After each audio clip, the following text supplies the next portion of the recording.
और बिल सारा जमा नहीं हो रहा है समय पे, इसलिए दिक्कत में है राज्य की डिस्कॉम्स। उनको राहत देने के लिए पावर फाइनेंस कॉरपोरेशन और रूरल इलेक्ट्रिफिकेशन कॉरपोरेशन, इनको वर्किंग कैपिटल के 25% अधिक लोन देने का जो अधिकार था वो इस साल मिलेगा above limit of working capital with cap of 25%। तो ये उनको आज ज्यादा लोन की रकम मिलेगी, उससे डिस्कॉम की लिक्विडिटी बढ़ेगी और डिस्कॉम्स काम कर सकेंगे, बिजली नहीं जाएगी। इसके लिए ये बहुत सुधार जरूरी था। तो कोविड के चलते जो उपाय सरकार लगातार कर रही है उसमें ये भी एक उपाय महत्वपूर्ण है। जो REC and PF was giving 25%. So now this year I'll just tell you. Now Power Finance Corporation and Rural Electrification Corporation, REC, for extending loans to distribution companies, DISCOMs, above limit of working capital cap of 25% of last year's revenue. पिछले साल के total revenue discom का जितना मिलता है उसका 25% ही working capital के रूप में दिया जाता था, उससे अब ज्यादा मिलेगा। जरूरत के अनुसार 25% की कैप को अभी थोड़ा सा स्थगित कर दिया गया है स्थिति सामान्य होने तक, और ये सभी राज्यों को फायदा होगा और लिक्विडिटी बढ़ेगी। पांचवें निर्णय के अनुसार एक ऐसा ही निर्णय लिया है MSME के फायदे के लिए। मध्यम सूक्ष्म एवं लघु उद्योगों के लिए उनके काम करने के बाद बिल का भुगतान 90 दिन के बाद होता है। तो ये बिल का भुगतान देरी से होने पर उनकी लिक्विडिटी प्रॉब्लम आता है और इसलिए उनको तुरंत पैसा मिले, इसलिए डिस्काउंट की एक व्यवस्था ट्रेड्स एक्सचेंज में होती है, TREDS, इस एक्सचेंज के द्वारा होती है। अब उसमें ऐसे प्रावधान किए गए कि पहले केवल NBFC लिमिटेड नंबर के लोग ही उसमें थे, बैंक्स और NBFCs। अब सारे NBFCs को परमिशन दिया है डिस्काउंटिंग की फैसिलिटी का। इससे क्या फायदा होगा? छोटे और मध्यम लघु उद्योगों को फायदा ये होगा कि कंपटीशन बढ़ेगी, डिस्काउंट कम रेट में होगा, कम रेट में डिस्काउंटिंग करके मिलेगा, फैसिलिटी मिलेगी, लिक्विडिटी जल्दी मिलेगी। और ये भी टेक्नोलॉजी के माध्यम से किया है कि कोई डबल डिस्काउंटिंग ना करे, यानी एक ही बिल पर दो जगह जाकर डिस्काउंट ना ले, डिस्काउंटिंग करके पैसे ना ले, ये भी एक व्यवस्था इसमें की गई है। तो एक जो लगातार मोदी सरकार का जो नीति है कि कंटिन्यूअस सुधार, लगातार सुधार और हर क्षेत्र में सुधार, पारदर्शिता से और टेक्नोलॉजी से, वही आज के निर्णयों में भी प्रतीत होता है। मुझे बस इतना ही कहना है, today government and the cabinet under chairmanship of Prime Minister Narendra Modi has taken historical decision of National Recruitment Agency as well as leasing for operation, development and maintenance of 3 airports of Jaipur, Thiruvananthapuram and also Guwahati. At the same time, the rate for the fair price or the remunerative prices for the 1 crore farmers who produce sugarcane have been increased to 285 per quintal, and they are also getting good price for their ethanol. Last year, 190 crore liters of ethanol was purchased by government at the highest rate of 60 rupees, nearly 60 rupees. So this is, and there are other concessions to DISCOMs to improve the liquidity and factoring concessions to improve the facilities for MSMEs. So now my colleague. Yeah, but Act will, so you will get other details when, this is our decision of the Cabinet for oral service. धन्यवाद sir. और मैं request करता हूँ secretary DOPT doctor Chandramouli जी से कि वो NRA के बारे में अपना थोड़ा प्रेजेंटेशन भेज दें, उसके बाद फिर मंत्री से रिक्वेस्ट करेंगे बाद में।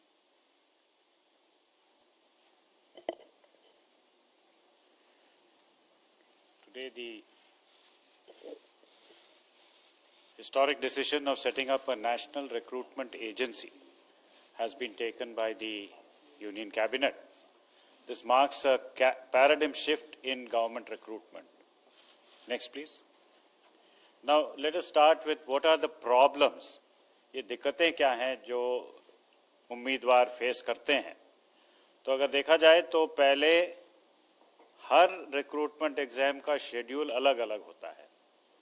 इसके लिए एप्लीकेशन प्रोसेस भी अलग अलग होते हैं और डिफरेंट जब 2-3 एग्जाम कंडक्ट करने पड़ते हैं तो इंफ्रास्ट्रक्चरल फैसिलिटीज की कमी के कारण कई जगहों पे माल प्रैक्टिसेस होने की भी संभावना बढ़ जाती है।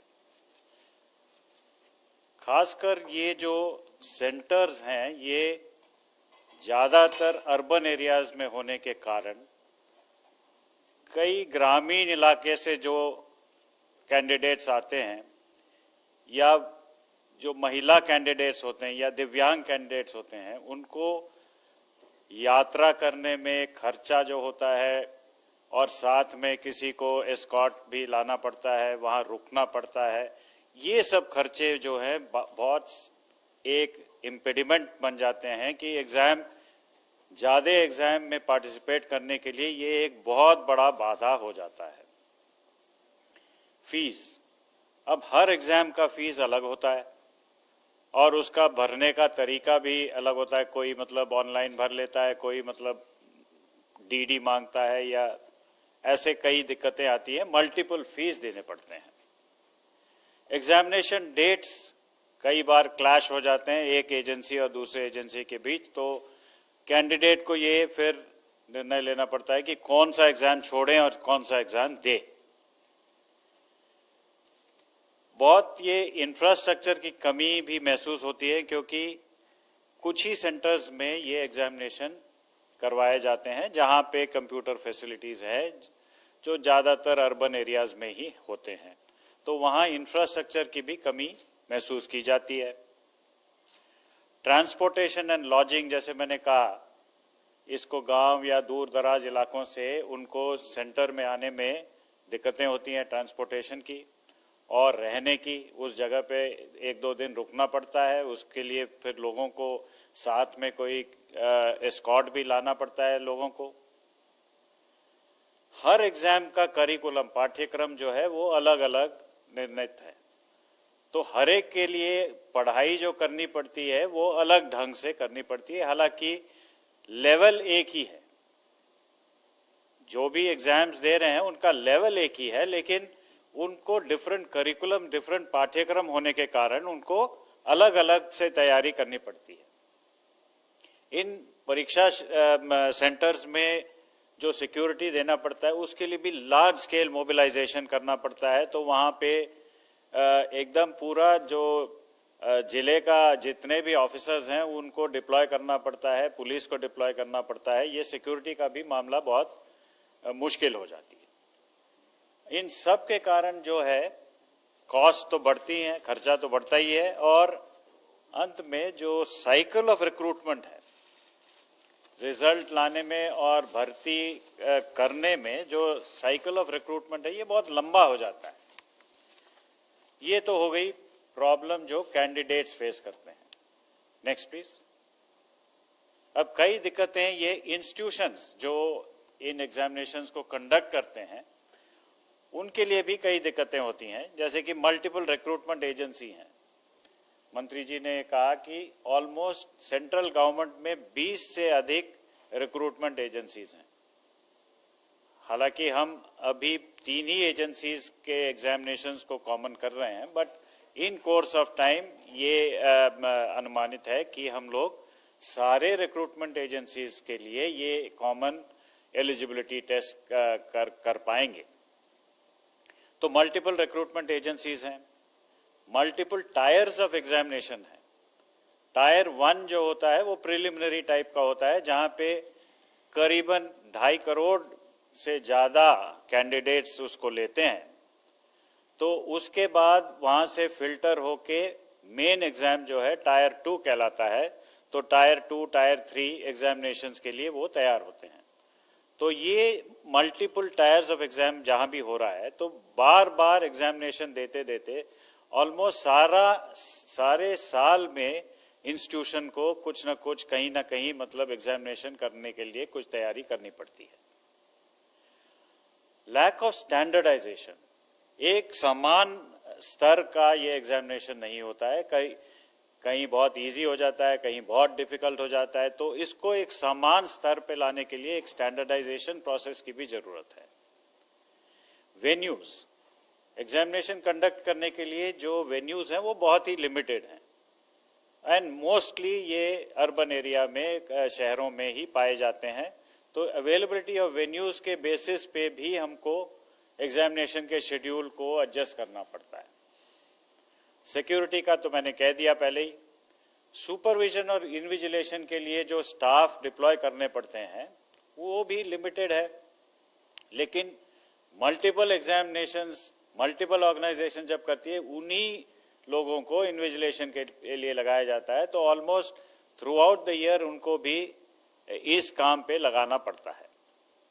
प्रोसेसिंग ऑफ एप्लीकेशन अलग अलग होती हैं, तो उस पे भी दिक्कतें आती हैं, खर्चा बढ़ता है, एफर्ट बढ़ती है और रिजल्ट फाइनलाइजेशन में काफी देर लगता है। Long cycle of recruitment institutions के लिए भी एक प्रॉब्लम बन जाता है। Next please.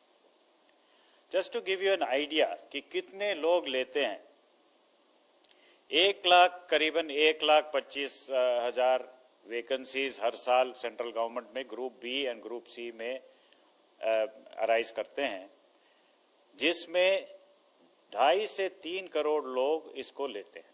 ये बस 3 ऑर्गेनाइजेशंस की बात कर रहा हूं। रेलवे में रेलवे रिक्रूटमेंट बोर्ड है, बैंक्स के लिए IBPS है और बाकी सरकारी कामों के लिए SSC है। इन तीनों ऑर्गेनाइजेशंस में अगर आंकड़े लिए जाएं तो ऑलमोस्ट 2.5 से 3 करोड़ लोग बारी बारी से हर एग्जाम को देते जाते हैं। मतलब पहले मैंने RRB दे दिया, उसके बाद SSC भी दे दिया, उसके बाद IBPS भी दे दिया। मैं सारे पूरे साल में मैं एग्जामिनेशन ही देता रहता हूं जब तक मेरे को काम मिल नहीं जाता है। तो अब एटलीस्ट एक लेवल इसमें कम हो जाएगा। Next please. जो कॉमन एलिजिबिलिटी टेस्ट, एक ही टेस्ट इन तीनों ऑर्गेनाइजेशंस, एंड जो भी ऑर्गेनाइजेशन ये स्कोर लेके उसमें भर्ती करना चाहती है तो वो इस कॉमन एलिजिबिलिटी एग्जाम के बेसिस पे जो स्कोर्स मिलेंगे उनको लेके अगले लेवल एग्जामिनेशन के लिए वो एक्सेप्ट करेंगे। तो ये नेशनल रिक्रूटमेंट एजेंसी एक सोसाइटी होगी, autonomous society under societies act.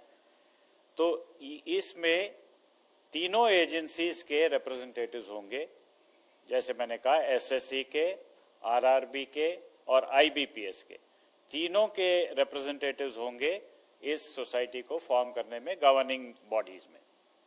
ये कंडक्ट करेगा टायर 1 एग्जामिनेशन, जिसमें सबसे अधिक लोग पार्टिसिपेट करते हैं, वो 2.5 करोड़ जो मैंने कहा, वो फर्स्ट लेवल एग्जामिनेशन है, टायर 1 एग्जामिनेशन है, उसको कंडक्ट करेगी।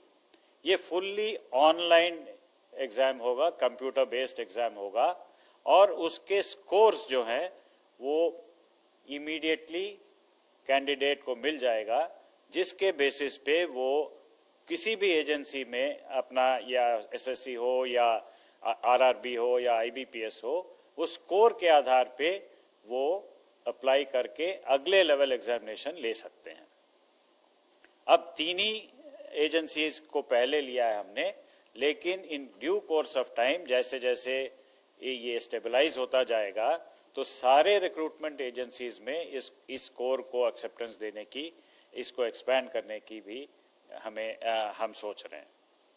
तो इसमें फायदा ये होगा कि स्टैंडर्ड करिकुलम होगा, एक ही करिकुलम होगा, एक पाठ्यक्रम के अनुसार एग्जाम दिया जा सकता है। हर जिले में, ये बहुत ही महत्वपूर्ण पॉइंट है कि हर जिले में एग्जामिनेशन सेंटर्स एटलीस्ट एक, और जहां कैंडिडेट्स ज्यादा हैं तो मोर देन एक, सेवरल सेंटर्स खोले जाएंगे, सो दैट ये जो अर्बन बायस है, जो दूर दराज इलाके में जो सेंटर्स नहीं हैं, अब हर जिले में ये सेंटर खोले जाएंगे। तो this will be a big bone for women, for the poor and the rural candidates. There will be a standard degree of difficulty. So nobody can say that that exam was easy, this exam was difficult. There will be standard degree of difficulty. And another important thing is ये multiple languages में होंगे. The initial attempt is to make it in at least 12 languages, 12 Indian languages, so that people from different parts of the country, they can take part in the examination and increase the representation in the central government jobs. Next, please. The common eligibility test, as I mentioned, was a first level test to shortlist the candidates. The scores will be valid for 3 years. Means same scores you can use for 3 years, and you also have an opportunity to improve your score by giving the examination again. And the best score in all your attempts will be taken for the purposes of the recruitment. Next, please. So in short, when I give you the picture, it is a common registration portal, जहाँ पे एक ही registration portal पे candidate को register करना होगा. Question bank with same degree of difficulty, एक question bank होगा जिसमें से central server बहुत secure manner में रखा जाएगा. वो test center में security के साथ जाएगा with all the protocols which are required, the technological firewalls etc. उसमें होंगे, और फाइनली वो स्कोर्स जनरेट हो जाएंगे जो 3 साल के लिए उनको वैलिड होगा. Next please. So this is the benefit for the students. Again I would like to repeat, a common registration, a single fee, a common curriculum, standard question bank, score secure examination process, a quicker generation of scores, reduced time for the recruitment cycles, better infrastructure we will be able to provide in the examination centers to the candidates, and then improved facilities and access for rural women, rural candidates, women candidates, disadvantaged candidates who will not have to travel long distances looking for safe places to stay for giving these examinations. Next, please. And further, outreach services will be provided based on the information which we get from the examination, because it's an online examination.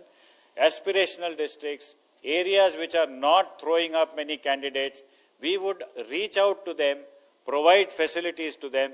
वहाँ पे ये facilitate करेंगे कि examination लिखा जाए, तो promote करेंगे वहाँ पे, और एक 24/7 हेल्पलाइन भी वहाँ होगा जिसमें कैंडिडेट्स को सुविधा होगी कि कोई भी उनको दिक्कत हो तो उसको समाधान कर सके. And the cost for this is about 1,517.57 crores for 3 years. Of course, since 3 agencies are already incurring this cost separately, that will be a saving for those respective organizations, whereas this would be the cost which will be incurred by the new organization, which is the NRA. So next, there will be a savings to the government, and each of the organizations will actually save not only in cost but in effort and the time taken. Special provision has been made because in the aspirational districts, the infrastructure is very poor. Therefore, to create connectivity infrastructure as well as examination infrastructure, a viability gap funding is also provided for in these 117 districts. So next, please. Thank you very much. धन्यवाद sir. अब मैं request करता हूँ doctor Jitendra Singh ji से, sir आप थोड़ा संबोधित करें सर। धन्यवाद। माननीय प्रकाश जावड़ेकर जी, कोतवालिया साहब, सेक्रेटरी डीओपीटी, जैसा कि आप सबने अब तक जो कहा गया उसके आधार पर आपके ध्यान में आया होगा, this is a revolutionary reform and I think one of the most landmark reforms in the history of independent India. And it has been possible with the direct and the personal interest and intervention of Prime Minister Modi. आपने विस्तार में ये presentation देखी, तो संक्षेप में यदि आप मुझसे पूछें तो मैं ये कहूँगा कि this is reform which will bring in ease of recruitment, ease of selection, ease of job placement, and thereby ease of living, particularly for certain sections of society which are at a disadvantage on one account or the other. उदाहरण के तौर पर economically not so privileged strata और lower economic strata. जैसा कि बताया गया कि सारा साल जब सिलेक्शन के इम्तहान होते रहें और सेंटर अलग अलग रहें, तो इस इंट्रोजिनस देश में ये संभव नहीं रहता कि हर उम्मीदवार हर जगह अपने आप को उपस्थित कर पाए। एक इम्तहान नागपुर में, एक जबलपुर में, कलकत्ता में, तो वो बेचारा फिर चॉइस बनाता है कि वहाँ जाएं, वहाँ नहीं जाएं, और उसके माता पिता भी उसी तरह से they have to make a compromise. दूसरा वर्ग होता है जो दूर दराज के क्षेत्रों में रहते हैं, पूर्वोत्तर में, जो पहाड़ी राज्यों में, for the reasons of travel, for reasons of accessibility, and sometimes also the reasons of clash of dates, वो भी अपने आप को वंचित कर देता है, which is in fact also in a way depriving him of his right to try his luck. और तीसरा वर्ग जो हमारी महिला कैंडिडेट्स हैं, this has been our personal observation that many of the girl candidates, they forsake a selection test or a selection process simply because they have to travel to a different city where might be having some constraints of arrangement to stay, or they may not have a family member who can reliably escort them. तो parents ही कहते हैं कि बेटे रहने दो। तो उस सारी बातों को मद्देनजर रख के, क्योंकि आपने इसके एडमिनिस्ट्रेटिव पहलू देखे, मैं इसके थोड़े से सामाजिक पहलू की दृष्टि से बात कर रहा हूं। ये it will be a saving on the state exchequer, it will be saving on the personal cost, and it will be a huge convenience. So in other words, it is a combination of convenience and cost effectiveness. और जो 20 भारत सरकार की agencies हैं, उसमें अभी हमने प्रारंभ में 3 एजेंसीज को शामिल किया, आगे जाके बाकी भी होंगी। इन सब के अलग अलग चरण में टेस्ट होते हैं, लेकिन जो पहला रहता है, which is more or less an elementary test, which is also known as a preliminary test, is by and large of a very common denomination and a general denomination. It's not a specialized test. तो जब एक merit list बन जाती है common eligibility test के आधार पर, that can be of utility to any of the agencies which can carry forward its recruitment process. जैसे आपके ध्यान में होगा, हालांकि वो इस बात के साथ तो नहीं है, लेकिन we have the experience of NEET, a common test for medical colleges, though that is for admission, this is for job placement, but that was also brought in by the Modi government. इसी तरह से पहले AIEEE होता था, वो IIT JEE है, और उस लिस्ट को सभी उपयोग में लाते हैं। वो लिस्ट केवल 1 साल वैलिड रहती है, 3 साल वैलिड रहेगी। तो देखिए उम्मीदवार को कितनी सहूलत होगी कि उसको फिर उसके बाद अपीयर नहीं होने की जरूरत है 3 साल, unless we have given him the option, he can try again also to seek to improve his merit, because that is his fundamental right and we don't want to deprive him. अगर वो ना चाहे तो 3 साल के लिए ये list valid है। अब मान लीजिए बैंकिंग सेक्टर है, उसने जब अपना सिलेक्शन प्रोसेस शुरू करना है, तो सामान्यतः जो वो प्रीलिमिनरी टेस्ट होता है वो नहीं करेंगे। इस लिस्ट से जो एम्प्लॉयर है, जो रिक्रूटमेंट एजेंसी है या बैंकिंग रिक्रूटमेंट एजेंसी है, उसको ये समझ में आ जाएगा कि कौन कौन से कैंडिडेट्स हैं who are suitable to us, उनकी क्वालिफिकेशन क्या था। जो इस तरफ बैठा कैंडिडेट है वो भी जब एडवर्टाइजमेंट अपीयर होगी तो depending on his aptitude, his qualification, his background, his preference and his bent of mind, वो उसको अप्लाई करेगा। तो it's a win win situation. फिर वहां जाकर के उसकी सेकंड फेज की सिलेक्शन होगी and then he will be engaged in the specialised training. अगर वो रेलवे का है तो रेलवे के दृष्टि से, बैंकिंग का है तो बैंकिंग की दृष्टि से। तो एक बहुत बड़ा पहला जो लेवल था वो इसे क्रॉस हुआ है। लगभग 2.5 करोड़ कैंडिडेट हमारे अनुभव में आया, हर साल तैयार होते हैं जो नौकरी के लिए एस्पिरेंट्स रहते हैं, और भारत सरकार में लगभग 1.5 लाख। लेकिन what I wish to add is that this common eligibility list, which is also a common list, can be utilized even by the state governments.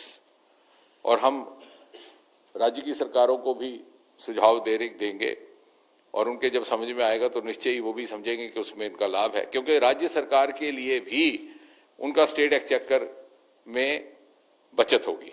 So in fact this is in keeping with the cooperative federalism. We are in fact facilitating even the selection processes undertaken by the individual state governments. उनका state exchequer बचेगा, उनकी व्यवस्था बचेगी, एक चरण उनका cross हो गया। और इसी तरह आगे चल करके मेरी कल्पना यह है कि प्राइवेट सेक्टर भी इसको उपयोग में ला सकता है, जैसे कि अब हमने देखा एडमिशंस के सिलसिले में हमारी दूसरी लिस्ट को लाया जाता है। इसमें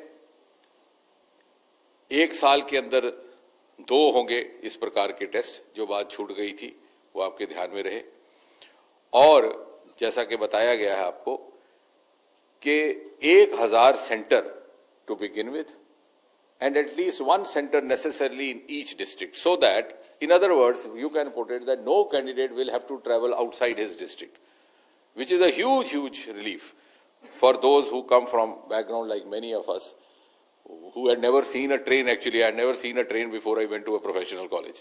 तो आप अनुमान लगाइए कि कैसा मुश्किल होगा उन बच्चों के लिए। तो सिर्फ अपने जिला हेडक्वार्टर और जहां जहां जनसंख्या अधिक होगी तो जिला में 1 से अधिक भी ये इस प्रकार के हो सकते हैं।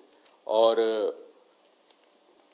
इसके अलावा एज रिलैक्सेशन में और जो बाकी सुविधाएं हैं उसमें कोई अंतर नहीं है। The age bar he can try as many times as he wants till his age permits. जो दूसरी कंसेशंस हैं फीस इत्यादि की वो भी वैसी रहेंगी, बल्कि एक इसमें फर्दर इंप्रूवमेंट ये है कि पहले एक जमाने में सिर्फ 2 लैंग्वेजेस में टेस्ट होता था, अब ये 12 लैंग्वेजेस में होगा। And gradually we will go on increasing the number of languages so that we can try to include as many languages as possible from the 8th schedule. इसके अलावा अगर आप कुछ और इसके बारे में चर्चा करना चाहें, and of course this will be a saving on the exchequer. We will have a national recruitment agency headquartered in Delhi, जो बात रह गई, जिसके एक चेयरमैन रहेंगे और chairman will be of the stature of the Secretary of Government of India. धन्यवाद sir. अभी हम आपसे कुछ क्वेश्चन ले सकते हैं। I think 29।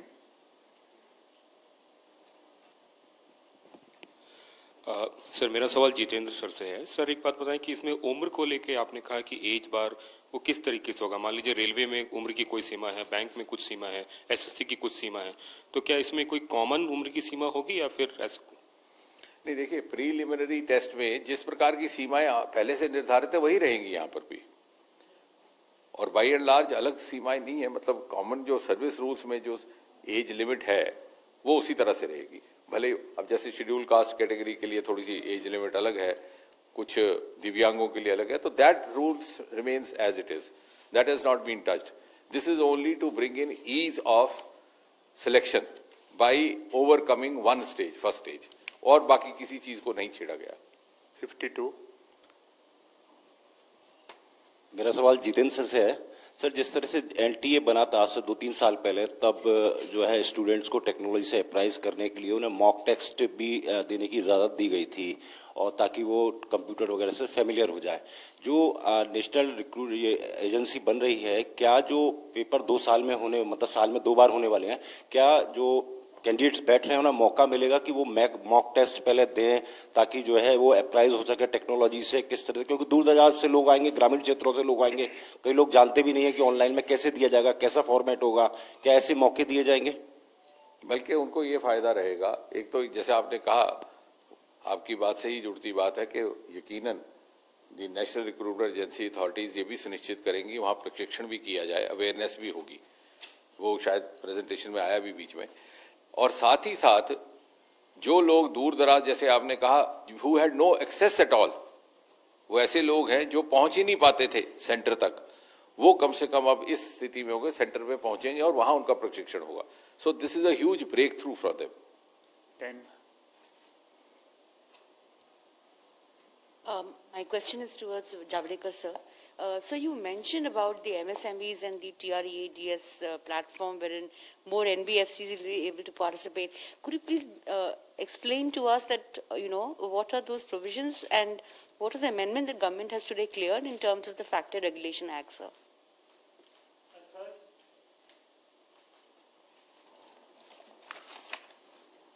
As far as MSME's concession of factoring is concerned, as it will have to be in the form of bill before Parliament, so I will not explain at this stage more, but I have given you an idea of what we are doing.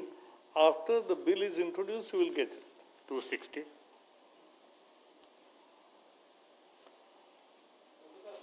केवल clarification के लिए शायद बताया गया है, ये जो national recruitment agency exam लेगी 2.5 करोड़ या 300 बच्चों का, ये केवल प्रीलिमिनरी एग्जाम होगा या टायर 2 बाद में जो रिटेन होता है उसके लिए क्या अलग अलग तीनों एजेंसी अपनी लेगी एग्जाम, या यही बाद में भी करेगी? नहीं, आपने जैसा कहा ये प्रीलिमिनरी होगा, क्योंकि बाद में स्वाभाविक है कि उसका स्वरूप बदल जाता है। The tenor and tone of the exam will change, क्योंकि पहला बाई एंड लार्ज करिकुलम भी एक ही जैसा होता है, वो बेसिकली एलिमेंट्री है। उसके बाद मान लीजिए किसी ने बैंकिंग सेक्टर में जाना है, तो बैंकिंग सेक्टर की नुक्ता नज़र से ही उसके क्वेश्चन पेपर बनाया जाएगा और सिलेक्शन भी उसी तरह की होगी, क्योंकि उनके पास मेरिट लिस्ट होगी एम्प्लॉयर के पास, उसके सामने होगा कैंडिडेट का प्रोफाइल और कैंडिडेट उसी के लिए अप्लाई करेगा। तो आपका कहना ठीक है, प्रीलिमिनरी स्टेज एलिमिनेट हुई है, दूसरी करने में थोड़ी दिक्कत है। कोई रेलवे में या कोई जाएगा, कोई एसएससी के नौकरियों के लिए जाएगा। 56. सर उसी सवाल पे, मतलब आरआरबी, एसएससी और आईबीपीएस जो बैंक, ये एबॉलिश नहीं हो रहे हैं? नहीं, अबॉलिश करने की बात नहीं है, हम उनको फैसिलिटेट कर रहे हैं, जो उनका पहला टेस्ट है। और ये अभी चूंकि नया प्रयोग है और नया इंटरवेंशन और नया रिफॉर्म है, तो टू बिगिन विद 3 इसमें शामिल है। आगे चल के और इसी अनुभव के आधार पर बाकी रिक्रूटमेंट एजेंसीज को भी शामिल किया जा सकता है। नहीं, जैसे अगर मैं एक कैंडिडेट हूँ, मैं फर्स्ट राउंड ये देता हूँ, मुझे जितने भी मार्क्स स्कोर में जितने आएंगे वो लेके मुझे फिर इन तीनों एजेंसी में से जो भी नौकरी जहाँ भी वहाँ मैं जा सकता हूँ। अगर आप उस लेजिटिमेट लिस्ट में आ जाते हैं, तो अब आपको जो एडवर्टाइजमेंट अगली आएगी, मान लीजिए बैंकिंग की, तो आपने उसको अप्लाई किया, उसने आपको देखा, आपने उसको देखा, दोनों की अगर अनुकूलता मिल गई तो आपको नौकरी मिल गई या आपकी सिलेक्शन हो गई for the next stage of test, which will of course be more specialised, क्योंकि आपके जॉब की नौयत और उसके रिक्वायरमेंट के हिसाब से। लेकिन जो उसने पहले एक टेस्ट करना था, उससे आप बच गए, वो भी बच गए कंडक्ट करने से, और आपको वो दुविधा नहीं रही कि आपको जगह जगह 20 सेंटरों पे जाना पड़े या 20 जगह। और उसमें क्या होता था, तो कई बार आप कॉम्प्रोमाइज कर लेते थे कि साहब चलिए इस बार वो करेंगे, उसमें नहीं अपीयर होते। अब इसमें आपके लिए खुल गया, आप हर जगह एलिजिबल हो गए। 174. Sir, my question is regarding Trivandrum Airport. Could you elaborate on the decision regarding the Trivandrum Airport? Because last year, Adani Group had emerged as the biggest bidder for Trivandrum Airport. See, in any transparent system, you will always give contract to the highest bidder. So the same thing has been allowed higher bidder. The very important issue is that this is a new model of operate, maintain and develop. And there will be upfront money for the Airport Authority of India, and after this term is 50 years. Last question, 6. Evening, sir. Sir, can you please give some details regarding the FRBM relaxation? for allowing PFC and REC to lend, will all states be allowed this relaxation, or will it be on a case to case? Which? Sir, for power distribution companies, the borrowings by PFC and Yeah, REC. those states who are in need of it, they will get benefit of it. I know certain states where they are in real difficulties, so they will get benefit. Thank you very much, sir. Thank you, friends. Thank you.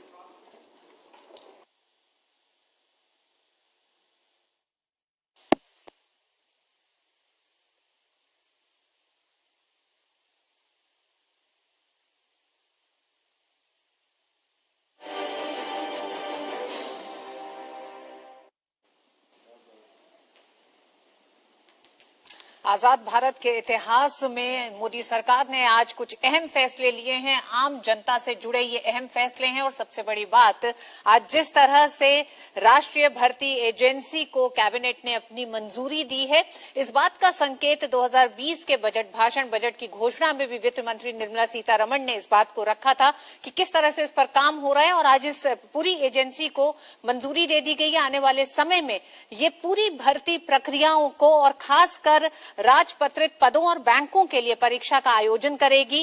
राष्ट्रीय भर्ती agency इसके माध्यम से ही किया जाएगा। कई तरह के बदलाव भी बड़े किए गए हैं, उन बदलावों को भी आपके सामने रखेंगे। साथ ही साथ कैबिनेट के कुछ और जो अहम फैसले हैं, उसमें जयपुर, गुवाहाटी और तिरुवनंतपुरम हवाई अड्डों का संचालन निजी हाथों में सौंपने का भी फैसला लिया गया है। यानी कि इसे इस तरह से भी समझा जा सकता है कि इसे पीपीपी मॉडल के तहत लीज पर दिया जाएगा। मुनमुन मेरे साथ है। अगले 1 घंटे हम खासकर राष्ट्रीय भर्ती एजेंसी से किस तरह के फायदे होने जा रहे हैं, इसको लाना क्यों जरूरी था देश में आज की तारीख में, और आने वाले समय में जो देश के युवा तमाम परीक्षाओं में शामिल होते हैं, कई परीक्षाओं का चुनाव उनकी तारीखों के टकराव की वजह से वो नहीं कर पाते हैं। साथ ही साथ ग्रामीण इलाकों से कई युवा परीक्षाओं में शामिल नहीं हो पाते, महिलाएं परीक्षाएं, लड़कियां नहीं शामिल हो पाती, दूरी को ध्यान में रखते और जटिलताओं को ध्यान में रखते हुए, तो उन तमाम परेशानियों को दूर करने जा रही है राष्ट्रीय भर्ती एजेंसी। मेरे साथ मेरी सहयोगी मुनमुन है इस पूरे कार्यक्रम में। जी Munmun. Absolutely, Ritu. In fact, some other key decisions of the cabinet have also been taken. The CCEA has approved fair and remunerative price of sugarcane that was payable by sugar mills for the sugar season 2020-21. At 285 rupees per quintal for a basic recovery rate of 10%. Essentially what this means is that this will help increase farmers' income, and Union Minister Prakash Javadekar earlier spoke about how there has been substantial procurement from sugarcane farmers of ethanol by the government as well. But that's the big cabinet decision that you can see in front of you, setting up of a national recruitment agency to conduct common eligibility tests. The headquarters will be set up here in Delhi. It will be headed by a chairman who will be of the stature of the Secretary of the Union of India. Decision will benefit job-seeking youth of the country. Another cabinet decision, 285 rupees per quintal as fair and remunerative price of sugarcane for sugar season 2020-21. This stands to benefit sugarcane farmers in terms of their income. A basic recovery rate for sugarcane farmers of 10% is what is assured. In fact, last year also, at a rate of rupees 60, that procurement was made. That itself was the highest price. Jaipur, Guwahati and Thiruvananthapuram airports under the Airport Authority of India to be leased out under PPP model. So this is another key decision that has been taken by the Union Cabinet of leasing out 3 airports under PPP model. One-time relaxation to Power Finance Corporation and Rural Electrification Corporation as well, considering that bills are not being paid during the corona pandemic, and that is why there is a stress as far as the finances are concerned. Loans to DISCOMs above limits of working capital cap of 25% of last year's revenues under Ujjwal DISCOM Assurance Yojana. So state DISCOMs stand to benefit as far as that cabinet decision is concerned, but the revolutionary or historic cabinet decision being that a national recruitment agency is now going to be set up, and that will replace several exams as far as 3 agencies are concerned: railways, banks and other government agencies. This is for non-gazetted posts. The announcement was made earlier this year by Union Finance Minister Nirmala Sitharaman in the Union Budget, but now that is coming to fruition with the Union Cabinet giving its approval to several decisions, including the National Recruitment Agency, which will now be set up. जी हाँ, और केंद्रीय cabinet ने देश में national recruitment agency बनाने का फैसला लिया है, जिसका सबसे ज्यादा फायदा गांव और दूर दराज के इलाकों में रहने वाले छात्रों को मिलने जा रहा है। प्रधानमंत्री कार्यालय में राज्य मंत्री डॉक्टर जितेंद्र सिंह से बात की हमारे संवाददाता अजय मिश्र ने। आइए सुनते हैं क्या कहा उन्होंने। केंद्रीय कैबिनेट ने नेशनल रिक्रूटमेंट एजेंसी बनाने का फैसला किया है और अब देश में कॉमन एंट्रेंस टेस्ट कराए जाएंगे। इसके क्या कुछ फायदे हैं, हमारे साथ हैं डॉक्टर जितेंद्र सिंह जो कि राज्य मंत्री हैं प्रधानमंत्री कार्यालय में। बहुत बहुत धन्यवाद सर। क्या फायदा है, क्यों फैसला लिया गया ये नेशनल रिक्रूटमेंट एजेंसी बनाने का? नहीं, बड़ा महत्वपूर्ण निर्णय है, बड़ा क्रांतिकारी निर्णय है। बल्कि सवाल तो ये है कि आपसे पहले इसको हो जाना चाहिए था, लेकिन ये प्रधानमंत्री की विजन है, उनकी दूरअंदेशी है। और जैसे आपने ठीक कहा कि इससे ईज ऑफ लिविंग भी है, ease of recruitment process, ease of job placement. क्योंकि पहले क्या हुआ करता था कि भारत सरकार में लगभग ऐसी 20 रिक्रूटमेंट एजेंसीज हैं जो समय समय पर अलग अलग वक्त पे अलग अलग अवसरों पर अपने रिक्रूटमेंट के प्रोसेसेस चलाते हैं, साल भर अलग अलग सेंटर्स पर। तो हर व्यक्ति के लिए, हर युवा के लिए ये संभव भी नहीं रहता कि वो हर जगह अपने आप को उपस्थित कर सके। विशेषकर 3 वर्ग में ये कहूंगा। पहले तो वो जो आर्थिक तौर पर इतने मजबूत नहीं रहते, उनके लिए ये संभव नहीं होता और कभी कि वो हर जगह अपने आप को उपलब्ध कर सकें, क्योंकि उसमें कुछ खर्चा भी दरकार है। इसी प्रकार जैसे आपने कहा, दूर दराज के जो हैं वहां पर अगर सेंटर नहीं बना तो उस सेंटर तक पहुंचने के लिए उनको दिक्कत है, दिक्कत एक्सेसिबिलिटी की, दिक्कत यात्रा ट्रैवल की, दिक्कत खर्चे की। तीसरी, महिलाएं, हमारी बहुत सी बच्चियां ऐसी कैंडिडेट्स हुआ करती हैं, हमारे ध्यान में आया कि जो इसलिए अपीयर नहीं होती क्योंकि उनको दूसरे शहर में जाना है, दूर जगह जाना है, वहां पर रहने की कोई व्यवस्था नहीं है, उनके साथ परिवारजन कोई जाने के लिए उपलब्ध नहीं है। तो इस तरह से हम एक तो देश भर में पहले चरण में 1000 सेंटर कायम करेंगे और हर जिले में, लगभग 700 जिले हैं भारत में, एक न एक सेंटर अनिवार्य तौर पर रहेगा। उसके अतिरिक्त अब पहले चरण में 3 एजेंसीज को शामिल किया गया है, जिसमें रेलवे रिक्रूटमेंट बोर्ड है, जिसमें स्टाफ सिलेक्शन कमीशन है और जिसमें बैंकिंग सेक्टर है। तो ये सारे नॉन गेस्टेड जो जॉब्स हैं, लगभग 1.5 लाख हर साल निकलते हैं और उसके लिए अप्लाई करने वाले युवाओं की संख्या लगभग 2.5 करोड़ रहती है। अब ये जितनी भी संस्थाएं हैं, ये अलग अलग चरणों में अपना सिलेक्शन करती है कि इनका बेसिक टेस्ट होता है एलिजिबिलिटी, प्रीलिमिनरी, वो जो उसमें उत्तीर्ण हो जाता है, पास हो जाता है, फिर वो उसको ले जाते हैं अगले चरण के लिए। तो सभी एजेंसीज जो लगभग 20 हैं अपना अपना एक प्रीलिमिनरी टेस्ट करती है। हमने उस दुविधा को हटा करके कॉमन प्रीलिमिनरी टेस्ट कर दिया, तो अब इनको वो टेस्ट करने की जरूरत नहीं रहेगी। जो पहले चरण का टेस्ट है वो करने की जरूरत नहीं रहेगी, इसी से कॉमन मेरिट बन जाएगा। और मान लीजिए वो प्रीलिमिनरी टेस्ट सभी एजेंसीज के लिए काम आएगा। उसके बाद जो दूसरे चरण का है, उदाहरण के तौर पर अगर रेलवे बोर्ड वालों को अपने लिए कोई अधिकारी चाहिए, कर्मचारी चाहिए, तो उस मेरिट लिस्ट का उपयोग करते हुए वो देख लेंगे कि कौन से उनके अनुकूल हैं उम्मीदवार कैंडिडेट, और कैंडिडेट को भी ये आज़ादी रहेगी फैसला करने की उसका झुकाव किस लिए है, उसकी जो क्वालिफिकेशन है, जो उसकी शिक्षा दीक्षा है, जो उसका प्रशिक्षण है, वो किस प्रकार के जॉब के लिए अनुकूल है, और उस प्रकार वो सेकंड फेज में